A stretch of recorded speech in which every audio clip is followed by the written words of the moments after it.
What's good? This is Kelby Candid, publisher of Making It Magazine, founder of the membership. And I'm here with someone that I got a problem with. Ooh. Artist by the name of Kope. Ooh. This motherfucker allowed me to call him Kope for months and didn't bro. correct me. Got me out here looking like a goddamn fool. Bro, I was trying to come They back. laughing at me. I was trying to come back. I didn't want to correct you, and you'd be like, "Oh, he can't come back on the show no more." Nah, listen, I like them. That's them weak-willed individuals that can't take criticism. Like that ain't. I can't dish out criticism and not allow a person to correct me. No, I feel you.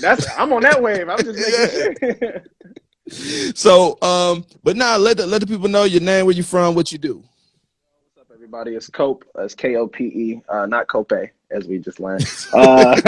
I'm from North Carolina. I moved up to New England about 6 years ago, just doing moves with school and stuff like that. I'm still up here trying to make my way out, but the money is good, so I'm gonna stay as long as the money good. It's funding the music, so yeah, just hip hop music. You can find me everywhere, just trying to make a name for myself. That's what's up. That's what's up. So, so did you move up there for the gig, or was it something else that brought you up there?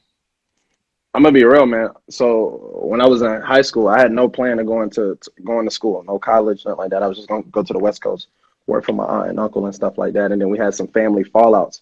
And then the school that I went to came and spoke at my high school, and they said, "Look, you don't need your test. You don't need to pay for any entry."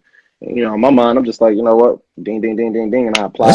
That sounds like a winner. Yeah, that's what I'm saying. Ding, ding, ding, ding. So I applied.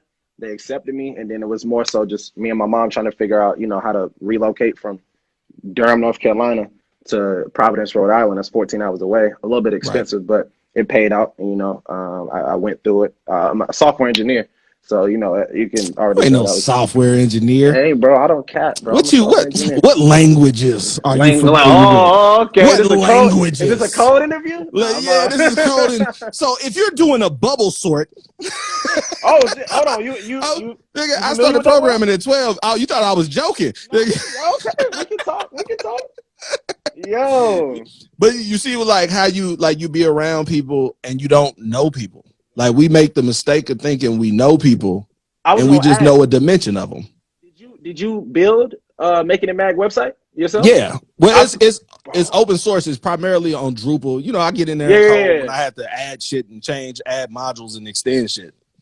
Website, I'll be looking for the Shopify logo. I'll be looking for all logos. I'm like, nah, this kind of I should custom. Like, but listen, I'm not a designer, so like aesthetically, that's like, yo, I need to have it rethemed. So I'm actually in the process of looking for a front end designer right now. But yeah, like that, it's funny, like with you having that background, how you look for those things because you had that background the same way a producer looks for certain things. Or an engineer looks for certain things. Yeah. Yeah. So you went up there. You up in Rhode Island, coding, and so. Here's the question: so you're up there. When did you really start getting serious about the music? So you remember "Oh Let's Do It" by Waka Flocka? Everybody remember, right? I took it down from YouTube a long time ago because I didn't want that shit to come back on me. But I freestyled that when I was 13, and when I freestyled it with my cousin in my aunt's living room, and I was like, I kind of dig this. So I kind of just been writing and stuff like that. And I probably say when I turned 18, I took it real serious because I ain't really had nobody at my high school that did music like that. So, but I've been in music my whole life. Like elementary school, I was chorus, took keyboard classes, guitar lessons and stuff like that. So I always been around it, but I wanted to focus on the vocals. So I probably say seriously at 18. Yeah. Okay. Yeah. Okay. So now with that musical, my boy, with that musical background, here's the question I'm gonna ask you: How do you feel that plays a part in the style of music? Because that was one of the things that interested me. It was I feel like the first time I heard some music from you, I want to say it was like when I was doing like the free music reviews on Instagram. I feel like it was back then. And I feel like if my memory is serving me correct, like, cause you was like one of them, I'm an artist. I'm like, nigga, do you rap or sing? Like, right? I'm an artist. I do it all. I do it all.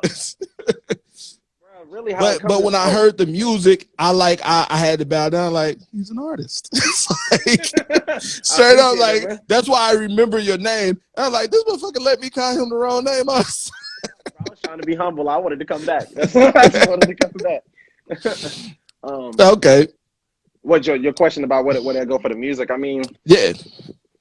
I feel like as far as like the homies that I do know, not directly, but people that I do meet, a lot of people that are very new to music and they do it because like it feel good to them, and that's a great way to start. But a lot of Right. them, just because it feel good to you, is your heart connected to it? Is it a passion? Because that'll define when you sitting there and you hear a beat, what do you write about? Or when Right. you in the studio and you frustrated, is that I'm gonna close my laptop, I'm gonna go do something else, I'll come back when it, or do you fight through that and you figure out what you really want to say and what story you wanna write to people? And I feel like with that background, I forgot how to read like music 100%, but like when I approach things, I just feel like it got to come from the heart first. I just every piano teacher I've had, every music teacher I've had, they've always said that it's something that they, even when they close their eyes, they could think about it when they playing. So like if I hear the beat or I'm messing with something and I don't feel, if it don't tug that heartstring, I gotta let it go because I gotta get the one that's gonna make me feel something. Because if I feel it, then you gonna feel it. Nah, I definitely agree with that. And that's a big thing that I'm on where I feel like it comes down to music is like it's a language of emotion. Facts, bro. Like it's like it's like the just even certain chords, like when a Hmm. certain chord, you hear that chord, you You like already know what it you is. like, oh, this is so It nice. just changes your whole content. It Facts. resonates, on a much deeper level. And so like that's where I think it's like I 100% respect that, and I think that, but one of the difficulties is balancing that, like for most artists, um, balancing like the desire to be successful when you seeing all the shit that's already working and Yeah, right. what the people want, and Yeah. then like having something that you love and that you feel passionately about, but you don't have proof of concept in the market that Hmm. this is what people gonna fuck with. Hmm. How do you maintain that balance when choosing what you do? That's crazy because as of 2021, I made it a promise that I can't look at that as like I gotta make a sound like that because that's gonna get me up. Because my boy, he was sitting. I'm in my studio right now, in the garage, and my boy was over here. No, no, He no, was just no. like, In your yeah, studio. yeah, in my studio, It's not exactly in my studio. like, And, no. and my boy sneezed that I make music with. He came in here, he was like, bro, like I like your sound. I know you meant to do music, bro. And one thing I noticed that like with other stuff is like the love is gone. And I was like, bro, that's 100% right because I was out here trying to make that Uzi sound. I was out there trying to Right. sound like Drake. I was out here trying to sound like do all of those things that I knew would sell. But at the same time, when I put it out, I ain't even want to play it. I'm in the car. I got homies in the car. I'm an artist. I'm playing everybody other songs except mine because I don't believe in the sound. So I'm like, Right. no, no, no, no, no, no. I have to love it myself. You know what I'm saying? So I can't listen to nobody else. I Yep. just let it go. And so this is like one of my philosophies when I used to always explain to independent artists when I work with them on consulting is this is why I don't give a fuck what your music sound like. Honestly, like I listen, and then what I would tell, like, listen, it, you don't have to smoke crack to sell it, and you will probably be better at selling it if you don't smoke it. Right, right. so Right. so it's like because here's the thing, you lose objectivity when you're in love with the product. Like I should, like, if I like it, that's good, but like if I'm so wrapped up and I think you're amazing that I lose objectivity to make the right business decision, then we both up ship's creek. And so it's like one of those dynamics. But for me, like I like people like what kind of music you like and what to listen to, or what do you need, what artists musically. And it's like the only thing that I care about is, are you authentic? Is the music that you're making authentic to you? Is it you? You Right? feel me? So if it's your truth, like if you like it, all we got to do is find 100 motherfuckers like you. You Man. are your first fan. Like, where do you shop? Let's pull up your browser history. What Hmm. websites do you go to? Hmm. Like, that's who we go after. But when you sit up and you make music for this hypothetical being like this, yeah, the ladies gonna love, man. We was in a review one night and Uh-huh. dude was like, yo, I got Talk to me. this, the ladies gonna love this. And we played that record and I was like, yo, this shit. is not it. And it was like, and I was like, bro, this ain't that type of record. And it was like, he's like, nah, the ladies love it. And I said, ladies, do you y'all like this? it? The comments was like this. Right. Like, bro, you can't pretend to be somebody, and that's the hard part. That's every new artist and every person I've talked to. I'm like, bro, they be like, bro, how do you do it? And it's like, bro, I have no secret. I can't tell you that I sit down and do any type of ritual. It's just, bro, I cannot put it out and be fake. That's the last thing I want to do, because it's your reputation, bro. As a man, that's your word. So what you putting on there, that's like on wax, bro. You gotta live that. Like, I ain't shooting shit up. I'm not doing that. No, I'm a 9-to-5 working dad who funded his rap career, and I'm trying to get out there, bro. Like I can't do it. But that's ultimately that's how you become successful. Is like it's through honesty. Here's it, and this is my personal philosophy. I just think most people subscribe to this belief that you got to be something like other than you, that you can't be successful being you. And so like it's like when I talk to like an artist, they're always looking to brand, like trying to develop their brand and figure out their brand. I'm like, look in the mirror. That's your brand. Yeah. Accept your brand. Quit trying to be something that you're not in order to be embraced. And just, you got to embrace yourself first. Exactly. How you going to expect people who don't know you to embrace you and you don't embrace yourself? Exactly. But don't let people get that confused where you ain't got to play the game, because everybody still got to play the game, but be real to yourself while you're playing it. Yeah. I just want to put that out. Yeah. No, and that I guess that's a really interesting point that you brought up. Like, it's like you can be fake without being fake. You can. You feel me?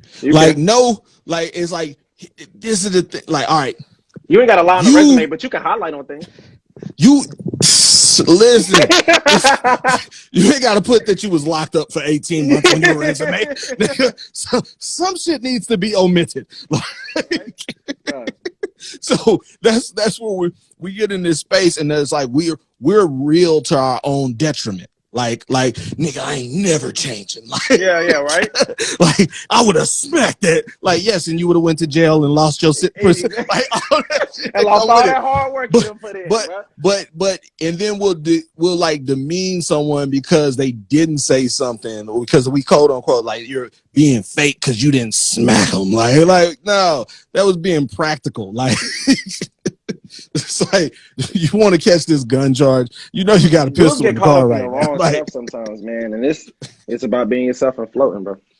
Yo, real talk. So listen, what I wanted to do, I wanted to play a little piece of something before we get up out of here.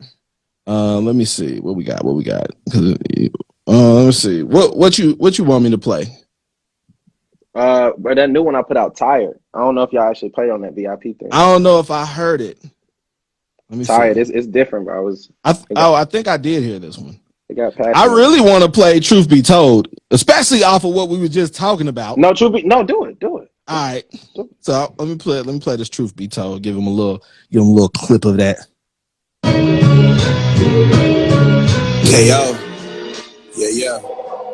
You keep killing us in this fashion, you gon' reap what you pay. We fighting for our black lives, they fighting to play. They drag being limber, won't drag the murderer's face. Karen says she's sick and tired, well, welcome to my black face.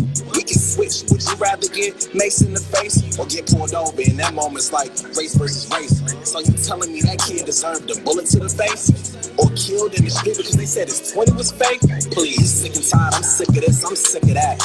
Enough to buy the whole shop and let the guns blast. I roam on my own, don't need a street pass. Don't tell an officer my hands up and I'm fucking black. They got cell phones, they don't care, they'll still blast. If they come up with me and work me, they be fucking glad. White teachers being racist when they students black. Your silence speaks a lot, so fuck your racist ass. You say my culture is the shit, so save my black ass. A king in my own right, and they out to get me. They the synagogue to Satan and the Eagles maker. True the nose it ends with Esau, begins with Jacob. Wow. Yo, that's Truth Be Told, available right now on Spotify for my man Kope. Before we get out of here, let the people know where they can follow you and what you got coming up. Yo, you can follow me everywhere. It says KOPEIAM. That's Cope I am. If it's not that, I swear it's not me. Working on this next project. I got a couple mixtapes with some homies we working on, and I got an album coming out later this year. And I wanted to push it back to then because I'm working on a lot, but that's my time. And I appreciate everybody in here, and you, and I appreciate Making It Mag for showing me love always. All good, bro. Appreciate you for being here.